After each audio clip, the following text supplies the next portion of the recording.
Okay, but hi everyone. So when reflecting on my year, I was thinking a lot about how coming into this experience, I had worked 5 summers in Oregon on different farms. I've worked on 3 different farms, but it's always been during peak season. So I've always been doing harvest. My experience is in the summer in ag.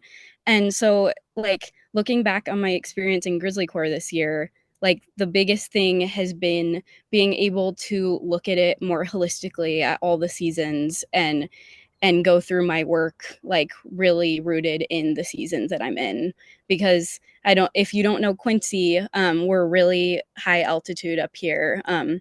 Not really high altitude, but 3,500 feet. So it makes agriculture a lot different than it would be back home in the Willamette Valley, um, because we have really cold winters, and really cold nights, even in the spring and like early summer. So I've learned a lot about season extension structures. And I had the opportunity this year to build a new school garden with my supervisor. So I got to look at agriculture through the lens of building something and what it involved in every single season. So that is really been my biggest reflection here. Um, yeah, you can move on to the next slide, Cindy. Okay, transitions. Okay, so if you don't know Quincy, we are a very isolated community out here. We're an hour and a half away from the nearest actual like bigger town, which is Reno, and then about 2 hours from Chico. So when I was driving into Quincy for the first time, it was like a solid 2 hours of not seeing anything, like not even gas stations. So that was kind of a bit of a shock to me in moving here. And it's been a huge journey since then in living in this like really rural community. And that the isolation factor, in addition to like some major wildfires we've experienced, including the Dixie Fire, has made food insecurity a huge issue, in Plumas County. Quincy is actually the biggest community in Plumas County, but we're not even incorporated. So we are kind of the community center for Plumas County. And yeah, so Lost Sierra Food Project has the main goal of Lost Sierra Food Project is to address that food insecurity in this region, through regenerative ag and education and our produce affordability program.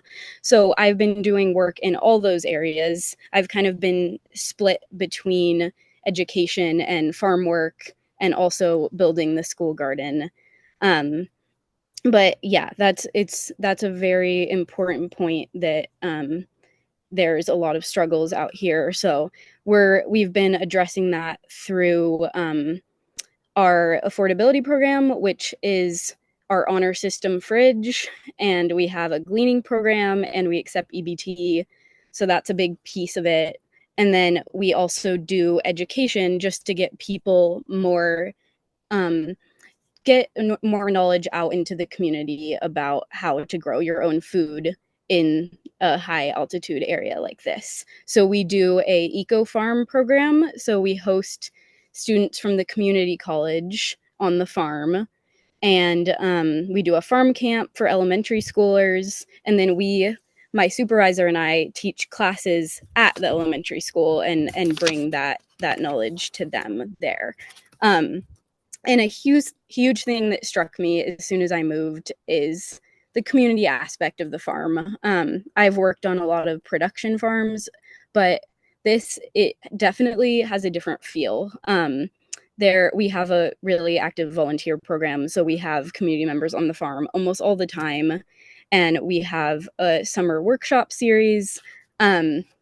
This summer we did a kimchi workshop that I helped organize, bread making, bouquet making. It's like kind of a combination of art and food, and list goes on. But it has a really awesome community feel, and that's been one of my favorite parts about living in Quincy and working on the farm. So you can go to the next slide.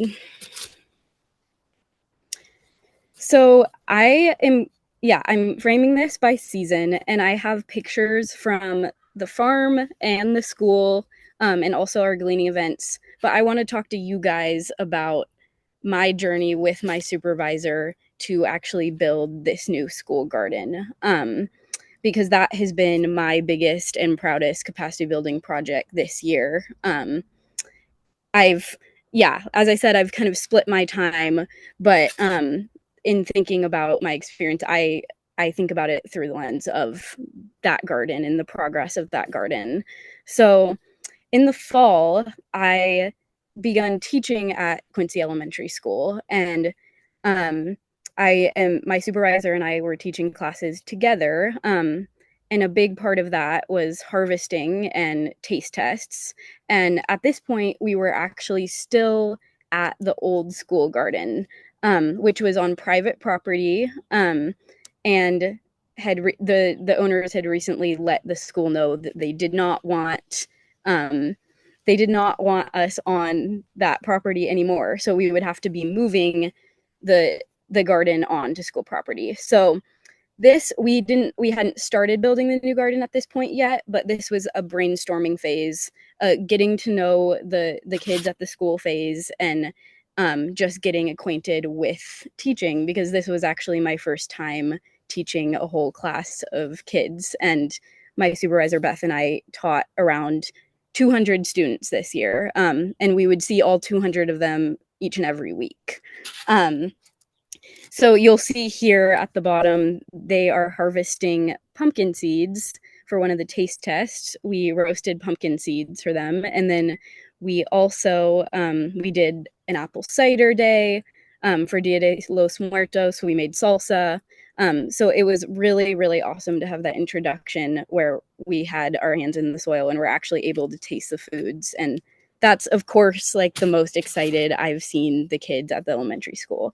So yeah, fall was kind of like just getting acquainted with the community, getting to know kids' names, and getting to know what they like to see in the garden, what their favorite things to do were. And I was able to start kind of brainstorming for the new school garden. So you can go to the next slide. And winter really was that time. So there was a fence installed just on a grassy patch on school property, and that was all we had to work with for the new school garden. And we were really excited because there's a lot of safety concerns with it being off school property, so we were super excited to have it back on the school property, easier to keep kids contained in one area. But we were just working with a patch of grass, so there was a lot of planning to be done in the winter. My supervisor actually assigned me a Pinterest board, so that was fun. I got to like work on a Pinterest board for GrizzlyCorps hours, and just we designed it from scratch. So I designed the garden beds. We found some pallets around town and we made a compost bin during this time, and we talked about the layout of the garden and what would be going in each bed, and kind of planned accordingly, planned when we would be seeding all of the produce, and started doing that as well in the winter.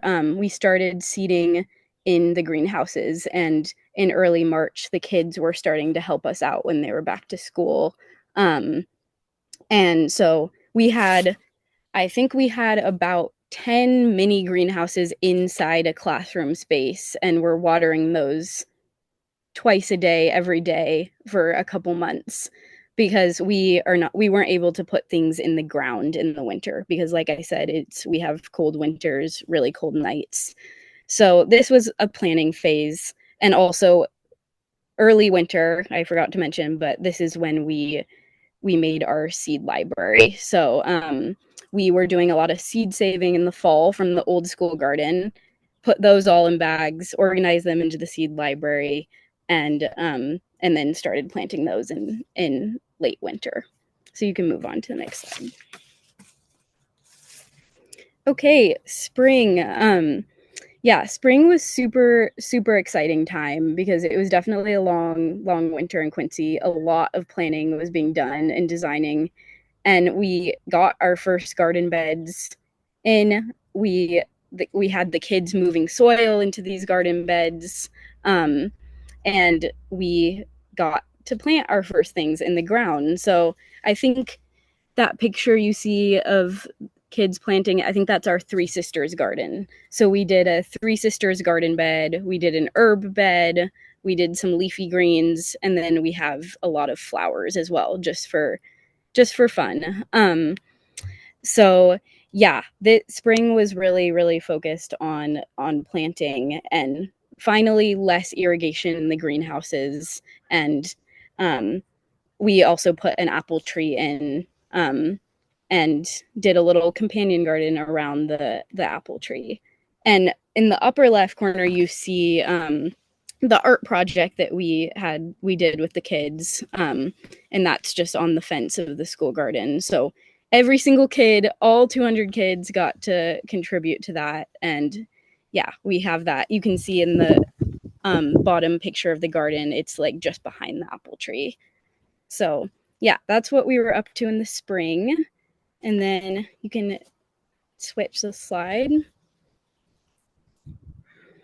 Okay, and summer has been super exciting. We've been able to do our first harvest in the school garden.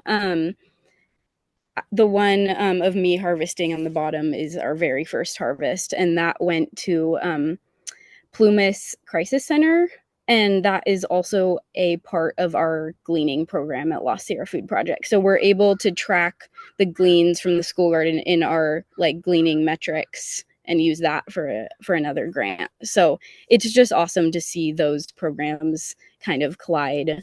And then the bottom left is the watermelon that you might have seen back. Yeah, Lauren, the watermelon.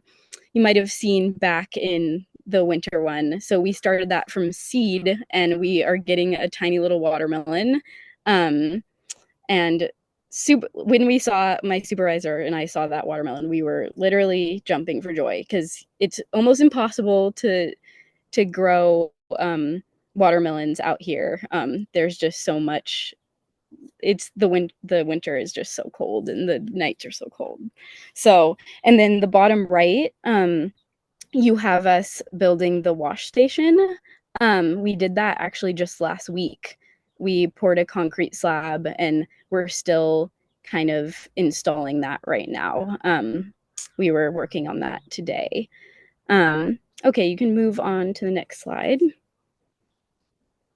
Okay, and all of these pictures are actually from today. We were out there this morning and we made a nasturtium vinegar with all of our nasturtium flowers, which is supposed to be, it was my first time making it, but supposed to be really good for making pickles. And then we had another little harvest of dill and basil for the crisis center.